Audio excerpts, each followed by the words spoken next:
بسم اللہ الرحمن الرحیم اعوذ باللہ من الشیطان الرجیم بسم اللہ الرحمن الرحیم مقاصد سوم کتاب البیع سبق نمبر 44 گفتگو تھی شرائط العوضین میں سے شرط سوم کے بارے میں کہ کون ہو تلکن کہ ثمن اور مسمن آزاد ہونی چاہیے بنا بنی فی الجملہ وقف کا بیچنا جائز نہیں ہے۔ تو آج کے درس میں ہماری گفتگو 3 اقوال میں تھی، اقوال فقہا کے جو بے وقف کے مورد میں تھے، ان میں سے پہلا قول جو گزر چکا مطلقاً بیچنا جائز نہیں، دوسرا قول یہ تھا کہ معبد میں جائز نہیں ہے، وقف معبد میں، لیکن منقطع میں جائز ہے، اور آج تیسرا قول انشاءاللہ پڑھ رہے ہیں کہ وقف معبد اور منقطع دونوں میں جائز ہے، اگرچہ بعض فقہا کے کلام کا ظہور عدم جواز بیع وقف منقطع میں ہے۔ تو گفتگو ہے الثالث، تیسرا مورد کہ جن میں یہ ہے کہ وقف معبد میں تو جائز ہے لیکن منقطع کے بارے میں گفتگو ہے۔ الخروج عن عموم المنع من وقف، یعنی وہ عمومی قاعدہ کہ جو انہوں نے روایات سے اخذ کیا تھا کہ وقف کی بے ممنوع ہے، اس سے تیسری چیز آئی نکال رہے ہیں کہ وہ کیا الحکم بالجواز فی المعبد، وقف معبد جائز ہے فی الجملہ۔ فی الجملہ وہ تقریباً 5 موارد ہیں جو یہاں پہ ذکر کریں گے۔ وَأَمَّا الْمُنْقَطِعُ فَلَمْ يُنَصُّ عَلَيْهِ، وقف منقطع کے بارے میں کوئی نص موجود نہیں ہے بالصراحہ کہ کہیں کہ اس کا بیع کرنا جائز ہے یا جائز نہیں۔ وَإِنْ ظَاهَرَ مِنْ بَعْضِهِمْ التَّعْمِيمِ، اگرچہ بعض فقہا کے کلام کا ظہور تعمیم میں ہے، تعمیم سے مراد جہاں کی تعمیم ہے کہ جس طرح معبد میں جائز ہے منقطع میں جائز ہے۔ وَمِنْ بَعْضِهِمْ التَّخْصِيص، اور بعض نے خاص قرار دیا ہے کہ نا وقف معبد میں جائز ہے لیکن وقف منقطع میں جائز نہیں۔ کیوں؟ بناء علی قولہ برجوع المنقطع الی ورثۃ الواقف، اس وجہ سے کہ وقف منقطع وہ واقف کے ورثاء کی طرف پلٹ جاتا ہے، بنابراً اس کا بیچنا جائز نہیں ہے، جیسا کہ جناب شیخ طوسی علیہ الرحمہ و جناب صلی اللہ علیہ دہلمی قدس سرہما۔ نیز ومن حکم برجوع بعد انقراض الموقوف علیہ الی وجوہ البر، نیز وہ فقیہ کہ جس نے یہ حکم دیا ہے کہ موقوف علیہ کے ختم ہو جانے کے بعد وقف برجوع یعنی رجوع الوقف الی وجوہ البر، وقف وجوہ بر اور صدقات کی طرف رجوع کرتا ہے، تو ظاہر ہے صدقات کو بھی واپس نہیں کیا جا سکتا، صدقات کو بھی بیچا نہیں جا سکتا، جس طرح جناب سید ابی المقارم ابن زہرہ اپنی کتاب غنیہ میں بنابری فلازمہ جعلہ کالمعبد۔ تو ان 2 افراد کے جو یہ فقہا کہ جنہوں نے اس قسم کا حکم کیا ہے کہ وقف ورثہ واقف کی طرف پلٹ جاتا ہے یا صدقات کی طرف پلٹ جاتا ہے، تو ان کے لیے ضروری ہے کہ اس کو کل معبد کے قرار دیں۔ وکیف قال، خلاصہ جیسے بھی ہو، فل مناسب اولا نقل و عبائر ہاولا، مناسب یہ ہے کہ قبل اس کے ہم اپنا نظریہ پیش کریں، ان فقہا کی عبارتوں کو نقل کرتے ہیں۔ فنقول، تو سب سے پہلے جناب شیخ مفید علیہ الرحمہ ان کا نقطہ نظر اپنی کتاب مقنع میں کہ جناب شیخ مفید علیہ الرحمہ فرماتے ہیں الوقوف فی الاصل صدقات، وقوف کی اصل صدقات ہے، تو صدقات لا یجوز الرجوع فی، جس نے بھی ایک چیز کو صدقہ کر دیا ہے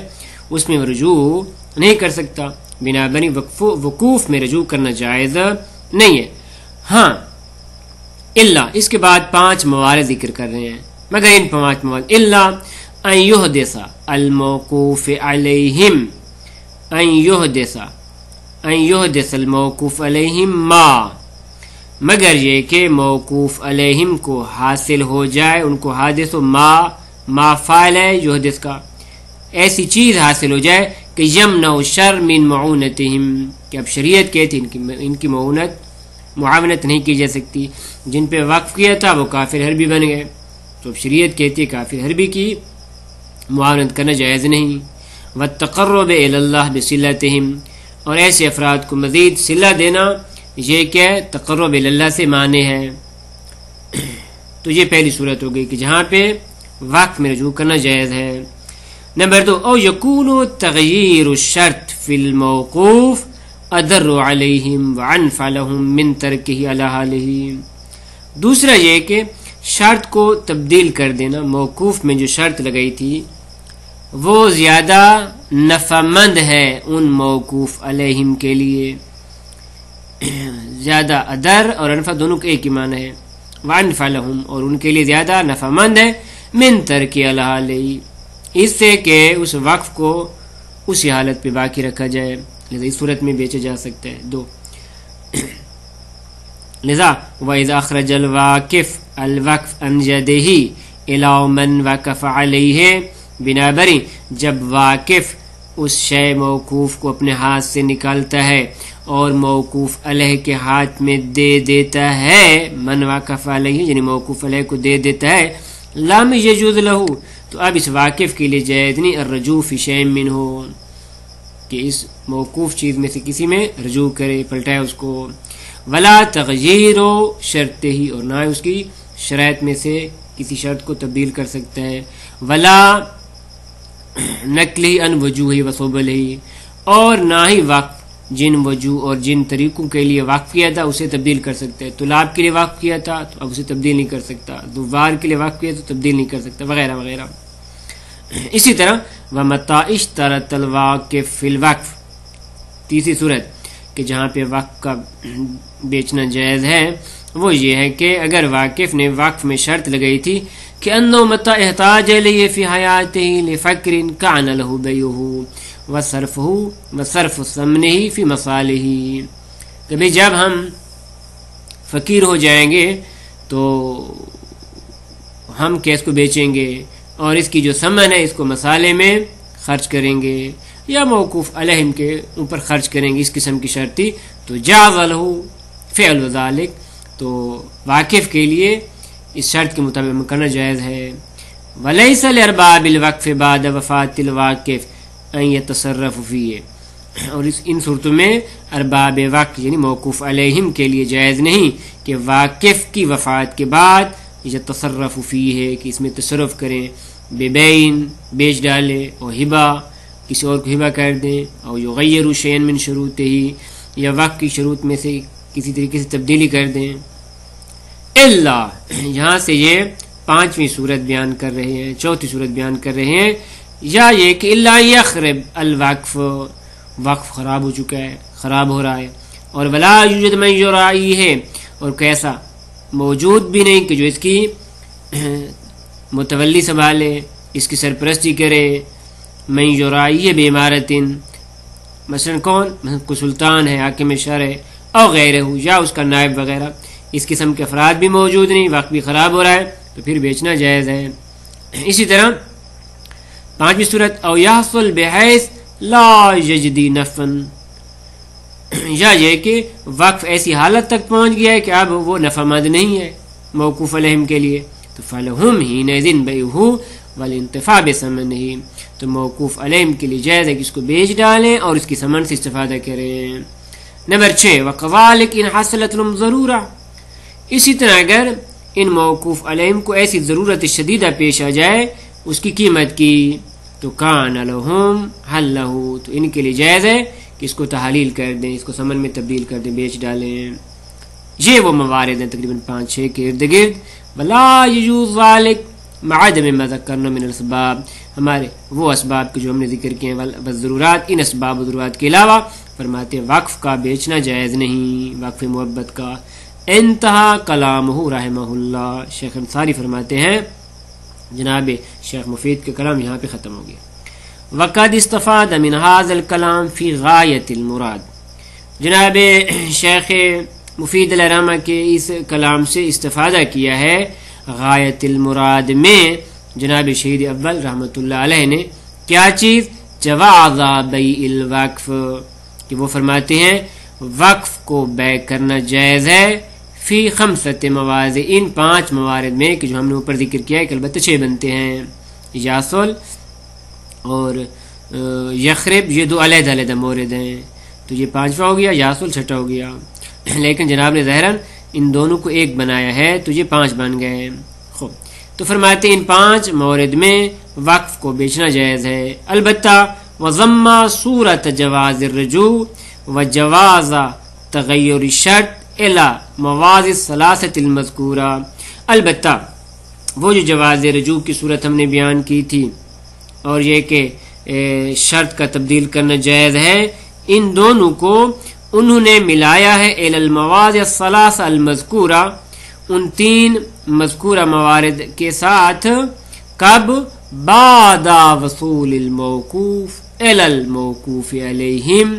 و وفات الواقف، کہ جب موقوف چیز موقوف علیہم تک پہنچ چکی ہو اور ادھر واقف فوت ہو چکا ہو.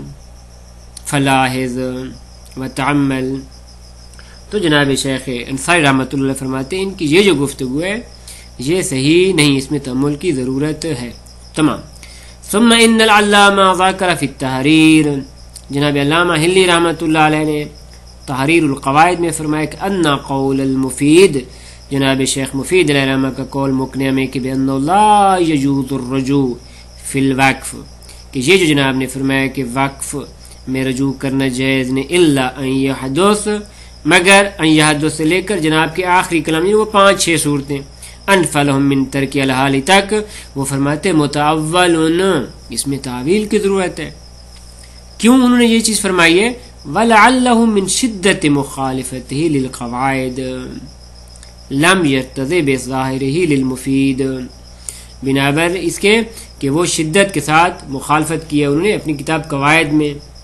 کہ وہاں پہ ہم نے ابتدا میں ذکر کیا تھا کہ وہ ان افراد میں سے ہیں کہ جو کہتے ہیں مطلقاً جائز نہیں ہے. لہذا بنابریں وہ جناب شیخ مفید کے کلام کے اس ظہور سے راضی نہیں ہیں. تمام شد. آگے دوسری عبارت جو جناب شیخ انصاری رحمۃ اللہ نے ذکر کیا ہے وہ جناب سید مرتضیٰ رحمۃ اللہ علیہ قال فی الانتصار، جناب سید نے انتصار میں علامہ ہو کہ عنہ، بنابر انتصار سے جو حکایت کی گئی ہے وہ یہ قول ہے جناب سید مرتضیٰ کا کہ وہ لکھتے ہیں وَمِمَّا انفردت الامامیۃ، اور وہ مسئلہ جس میں امامیہ منفرد ہے وہ یہ قول ہے کہ بأن الوقف متى حصل له الخراب، کہ وقف جب اس میں خرابی پیدا ہو جائے، بحیث لا یجدی نفعا، اس طرح کہ نفع مند نہ ہو، اب جاز لمن ہوا وقف علیہ، تو جائز ہے اس شخص کے لیے کہ جس پہ یہ وقف کی گئی ہے بیعہ، کہ اس کو بیع کر دے، والانتفاع بثمنہ، اور اس کی ثمن سے انتفاع حاصل کرے. نیز وان ارباب الوقف، نمبر 2 ارباب وقف متا دعتهم ضرورت شدیدہ،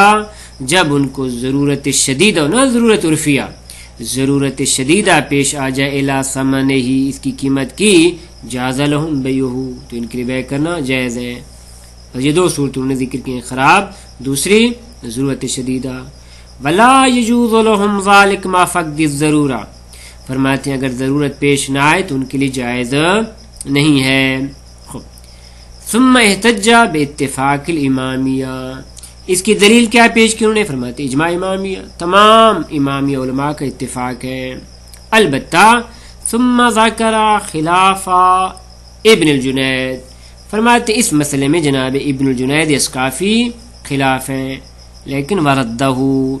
جناب ابن جنید اسقافی کے قول کو رد کیا ہے بکون مسبوقا و ملحوقا بالاجماع، کیونکہ فرماتے ہیں ان سے پہلے بھی اجماع موجود ہے، ان کے بعد بھی اجماع موجود ہے، لذا جناب ابن جنید کی جو خلاف ہے وہ مہم نہیں ہے، یعنی پھر بھی ہم اجماع کو قبول کرتے ہیں. اور یہ کہ وَأَنَّهُ إِنَّمَا اولا، نیز یہ کہ انہوں نے فرمایا ہے کہ بالآخر کیوں جناب جنید اسقافی نے مخالفت کی ہے، فرماتے اس وجہ سے کہ اولا فی ذالک، انہوں نے اس میں اعتماد کیا ہے علی ظنون لہ و حسبان و اخبار شاذہ، کہ انہوں نے ظنون پہ